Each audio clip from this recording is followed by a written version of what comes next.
आदरणीय दर्शक महानुभावहरू नमस्कार। म निमकान्त पाण्डे। आज 2079 साल जेठ 17 गते।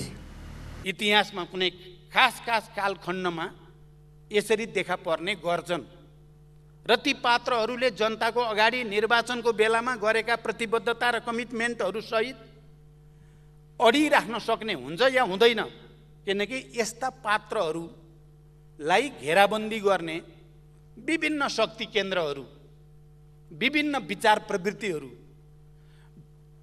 विभिन्न शक्ति केन्द्रहरूले पक्कै पनि कोसिस गर्छन्। अब काठमाडौँको मेयर र धरानको मेयर त्यस खालको घेराबन्दीबाट आफूलाई मुक्त राख्दै साँच्चै जनताको सेवाको निम्ति समर्पित भएर लाग्दा त्यसले राजनीतिक दलहरूलाई पनि रूपान्तरण गर्न, सोचिन, आत्मसमीक्षा गर्न उत्प्रेरणा नै दिनेछ। त्यही वातावरण बनोस् भन्ने म चाहन्छु।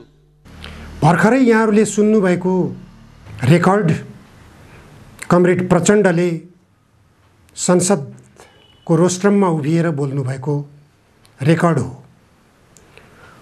प्रतिनिधि सभामा लामो मन्तव्य दिनुभएका कमरेड प्रचण्डले लामो समय उहाँले पूर्व प्रधानमन्त्री केपी शर्मा ओलीको भनाइको खण्डनमा बिताउनुभयो र आफ्नो मन्तव्यको अन्तिमतिर यी शब्दहरू बोल्नुभएको थियो। यी शब्दहरू अलिकति विश्लेषण गर्नुपर्ने आवश्यकता मैले महसुस गरेको छु। उहाँले खास गरेर काठमाडौँ महानगरपालिकाको लागि प्रमुखमा विजयी र धरान उपमहानगरपालिकाको लागि प्रमुखमा विजयी दुईजना मेयरहरू बालेन्द्र शाह र हर्क साम्पाङको सन्दर्भलाई लिएर उहाँले यस्तो गम्भीर अभिव्यक्ति दिनुभएको छ। गम्भीर अभिव्यक्ति यस अर्थमा भन्न सकिन्छ कि प्रचण्ड 10 वर्षसम्म सशस्त्र युद्ध लडेर आमूल रूपान्तरणको एजेन्डालाई थानको लगाएर संसदवादमा विलय भइसकेको एउटा पात्र हो। त्यो पात्रले बोलेको कुरो महत्त्वपूर्ण हुन्छ। त्यसैले मैले कमरेड प्रचण्डको संसदमा बोलेको अभिव्यक्तिलाई विशेष महत्त्वपूर्ण ठानेको छु। कमरेड प्रचण्डले स्वतन्त्र उम्मेदवारको रूपमा विजयी दुईजना मेयरका उम्मेदवारहरूलाई शक्ति केन्द्रको प्रभावमा पर्न सक्ने सम्भावना उल्याउनु भएको छ। आफ्ना प्रतिबद्धताहरूप्रति प्रतिबद्ध रहन उहाँले सुझाव दिनुभएको छ। यो सुझाव आफूमा उहाँले कति लागू गर्नुभयो? 10 वर्षसम्म सशस्त्र युद्ध गर्नुभन्दा पहिले, त्यो युद्धमा जानुभन्दा पहिले 40 बुँदे मागपत्रहरू तत्कालीन सरकार, जुन सरकारको नेतृत्व शेरबहादुर देउवाले गर्नुभएको थियो, त्यो सरकार समक्ष 40 बुँदे मागपत्र राख्नुभएको थियो। ती मागपत्रमा लेखिएका बुँदाहरू कति कार्यान्वयन भए? प्रचण्डले त्यसमा आफ्नो प्रतिबद्धता महसुस गर्नुभयो कि गर्नु भएन? उहाँ कुन शक्ति केन्द्रको प्रभावमा परेर अथवा दबावमा परेर अहिलेको अवस्थामा आइपुग्नुभयो? यो उहाँले आफ्नो स्पष्टोक्ति अहिलेसम्म दिनुभएको छैन। तथापि उहाँले काठमाडौँ र धरानका मेयरहरूलाई सुझाव दिनुभएको छ आफ्नो प्रतिबद्धतालाई कार्यान्वयन गर्ने सवालमा तपाईहरू अविचलित हुनुहोला। तपाईहरू राजनीतिक दलका नेता कार्यकर्ताहरूका निम्ति मार्गदर्शक पनि बन्न सक्नुहुन्छ। राजनीतिक दलका नेता कार्यकर्ताहरूले जो स्थानीय तहमा विजयी हुनुभएको छ, उहाँहरूले यी दुईजना स्वतन्त्र उम्मेदवारको रूपमा जनताबाट म्यान्डेट पाएका व्यक्तिहरूको आचरणबाट, यिनीहरूको काम कारबाहीबाट पनि सिक्नुपर्ने, आफूलाई रूपान्तरित गर्नुपर्ने, जनअपेक्षा अनुसार चल्नुपर्ने चुनौती र अवसर प्राप्त भएको छ भनेर भन्नुभएको छ। हो, प्रचण्डजी जुन बेला 10 वर्षे सशस्त्र युद्धमा जानुभएको थियो, त्यो बेला प्रचण्ड एउटा रहस्यमय पात्रको रूपमा समाजमा चिनिनुहुन्थ्यो।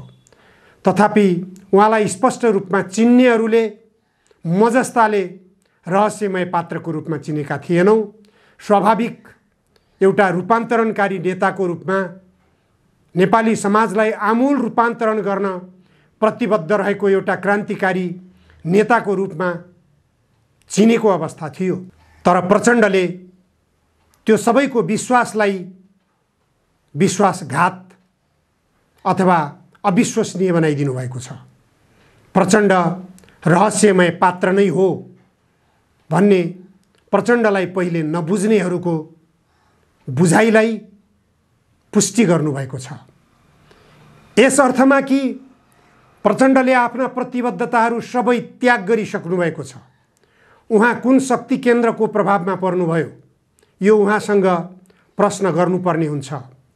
कतिपय शुभेच्छुक मित्रहरूले मलाई पटक पटक सोध्ने गर्नुहुन्छ, सामाजिक सञ्जालमा पनि प्रतिक्रिया आइरहेका हुन्छन् शुभेच्छुक मित्रहरूका, कति प्रचण्डलाई मात्रै लखेटिरहन्छस्, कति नेकपा माओवादी केन्द्रलाई मात्र घोचपेच गरिरहन्छस्।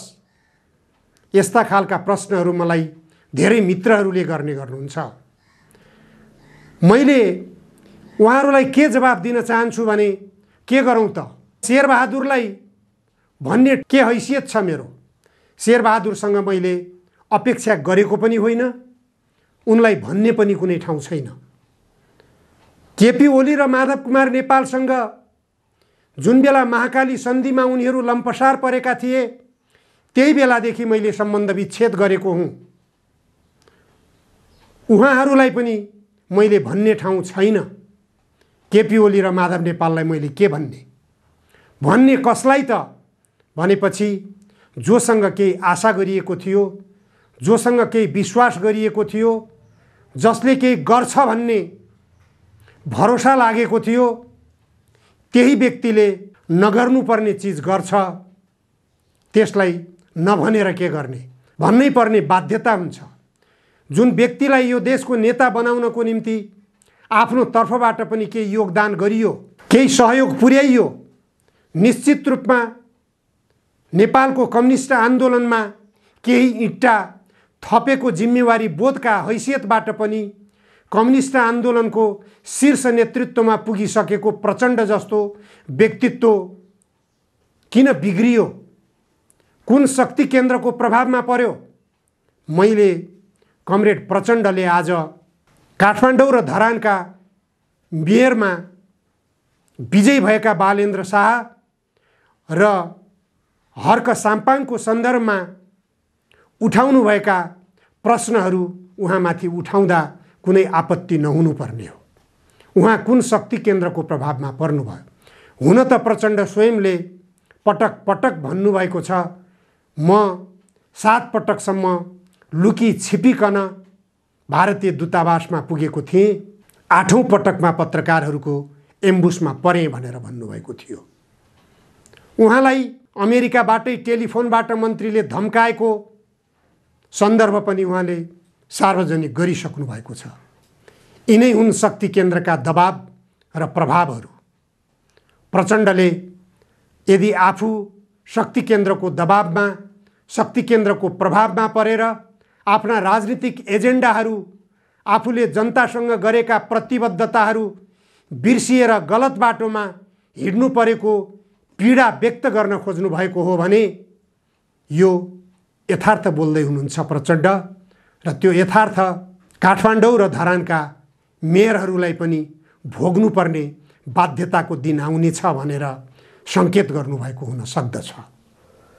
अहिले प्रचण्डका अभिव्यक्तिहरूलाई यही रूपमा अर्थ्याउन सकिन्छ के प्रचण्डले आफूलाई रूपान्तरित गर्न सक्नुहुन्छ? बालेन्द्र शाहले यदि देश र जनताको हितमा काम गर्न सके भने निश्चित रूपमा राजनीतिक दलका नेताहरूलाई लज्जाबोध गर्नुपर्ने हुनेछ। काम गर्न पाउँदा पाउँदै पनि काम किन गरेनौ भन्ने प्रश्न राजनीतिक दलका नेताहरूमाथि, प्रचण्डमाथि, केपी ओलीमाथि, माधव नेपालमाथि लगायत शीर्ष नेतृत्वमा पुगेर यो देशको राजनीतिक बागडोर सम्हालेका नेताहरूको थाप्लोमा यो प्रश्न जनताले तेर्स्याउनेछन्। निश्चित रूपमा जनताले पटक पटक सोधिरहनेछन् यस्ता प्रश्न। तर बालेन्द्र शाह र हर्क साम्पाङ अग्नि परीक्षामा हुनुहुन्छ। उहाँहरूले गर्ने हरेक कामहरू जनताले नियालिरहेका छन्। उहाँहरूले हिजो के गर्नुभयो, अस्ति के गर्नुभयो, शपथ ग्रहण गरिसकेपछि के काम गर्दै हुनुहुन्छ, एक एक कदम उहाँका पाइला पाइलामा जनताका नजर परिरहेका छन्। साँच्चै भन्दा प्रचण्डले भने जस्तै शक्ति केन्द्रको प्रभावमा पर्नुहुने हो कि यो त्रास आम जनतामा देखा परेको छ। यसतर्फ बालेन्द्र शाह र हर्क साम्पाङले पनि आफूलाई होसियारीपूर्वक देश र जनताको हितमा सङ्कल्पित गरेर राजनीतिक दलका नेताहरूलाई मार्गदर्शक अगुवा राजनीतिक कर्मीको रूपमा प्रस्तुत हुन सक्नुपर्दछ। अन्यथा राजनीतिक दलकै हाली मुहाली हुनेछ। यी दलहरूकै भ्रष्टाचारजन्य गतिविधिहरू, यी दलहरूकै लम्पसारजन्य गतिविधिहरू, यी दलहरूकै शक्ति केन्द्रका सामु लम्पसार पर्ने गतिविधिहरूले हाली मुहाली पाउने र जनताबाट यस्तै गतिविधि नै अनुमोदित भएर अगाडि बढ्ने बाध्यात्मक परिस्थितिको सृजना हुनेछ। सचेत बन्न जरुरी छ अहिलेका स्वतन्त्र उम्मेदवारका रूपमा उदाएका नयाँ पात्रहरूको लागि। हस्, आजलाई यति मात्र। धन्यवाद।